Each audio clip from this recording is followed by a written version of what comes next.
ঈদের তৃতীয় দিনে বেশ পরিচ্ছন্ন ঢাকা। 2 সিটি অপসারণ করে ফেলেছে কোরবানির বর্জ্য।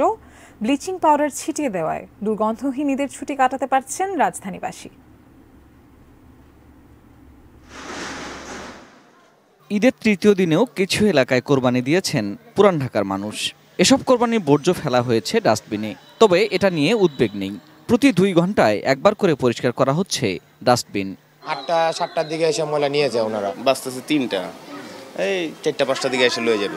সিটি কর্পোরেশনের ভ্রাম্যমাণ পরিচ্ছন্নতা কর্মীরা ময়লা পেলেই সেটা ট্রাকে উঠিয়ে নিচ্ছেন। ট্রাক চলে যাওয়ার পরই অন্য একটি দল এসে জায়গাটিতে ব্লিচিং পাউডার ছিটিয়ে দিচ্ছেন। ময়লা নেই, তাই দুর্গন্ধও নেই। গলির মুখে বসে গল্পগুজব করতে পারছেন বয়স্করা। ঈদের 2 দিন পরই এমন চিত্র পুরান ঢাকাবাসীর কাছে আনন্দের।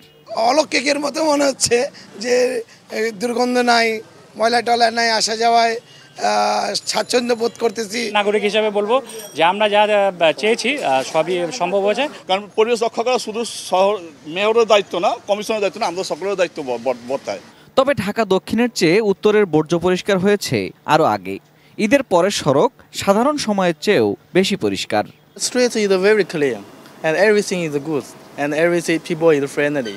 I think Bangladesh is very good. I like here. Ferdous Rahman, ATN news, Dhaka.